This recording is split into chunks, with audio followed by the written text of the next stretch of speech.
Bismillahirrahmanirrahim. Assalamualaikum warahmatullahi wabarakatuh.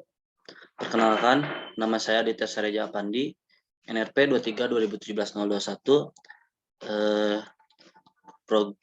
Prodi jurusan Teknik Geodesi Tenas. Di sini saya akan menjelaskan tentang stake out dari mata kuliah survei konstruksi. Oke, mulai. Nah, di sini ada beberapa pokok pembahasan.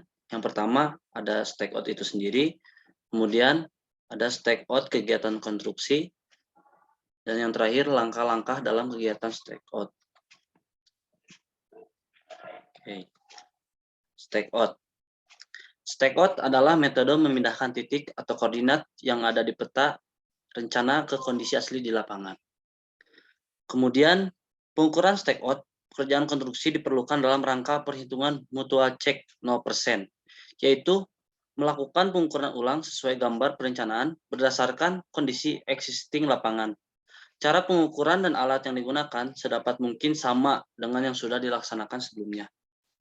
Kemudian di sini ada titik referensi atau benchmark, harus mengikuti yang sudah ada.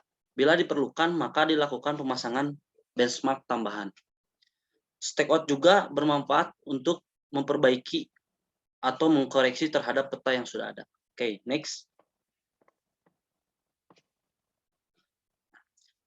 Kegiatan stake out konstruksi. Yang pertama ada kontrol horizontal atau biasa kita sebut koordinat XY. Pada saluran dan bangunan harus tepat pada posisi planimetrisnya. Kemudian ada kontrol vertikal atau biasa disebut dengan koordinat Z. Saluran dan bangunan harus benar elevasinya. Kemudian yang terakhir ada kontrol pelaksanaan pekerjaan, monitoring konstruksi atau biasa disebut dengan cut and fill.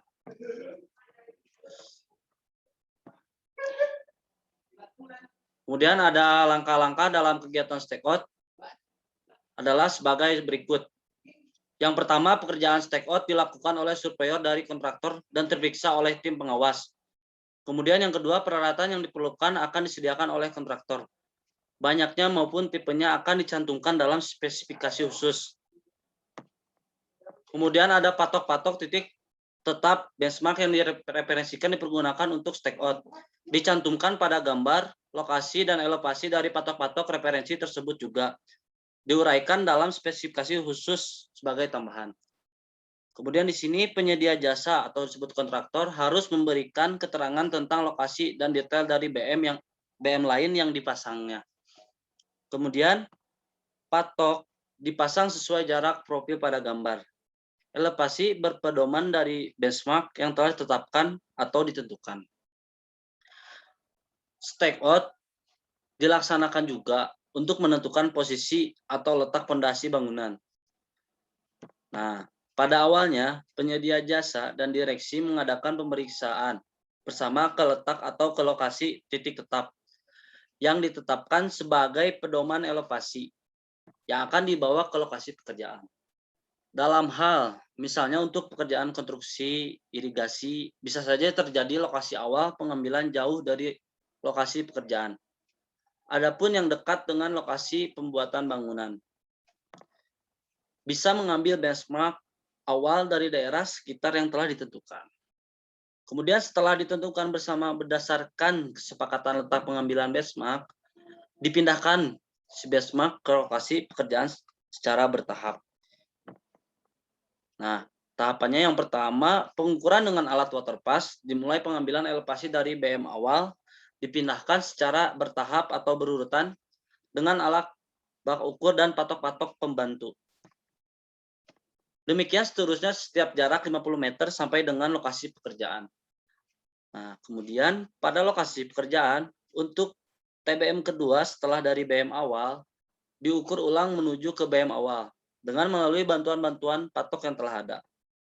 Setelah elevasi cocok, kemudian dibuat berita acara antara penyedia jasa dan direksi bahwa TBM kedua di lokasi pekerjaan dinyatakan sah. TBM kedua dan seterusnya diamankan dan diberi tanda atau pagar agar tidak terganggu elevasinya. Untuk bangunan irigasi biasanya dibuat setiap jarak 200 meter sepanjang saluran irigasi. dan ditempatkan di lokasi yang paling aman.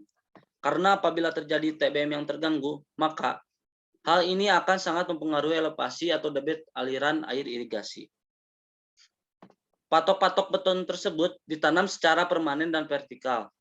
Patok beton diusahakan kurang lebih 20 sampai 30 cm di atas permukaan tanah. Kemudian baut dipasang sebagai titik elevasi yang biasa kita tahu itu ada di tengah si kayu atau di tengah si patok itu.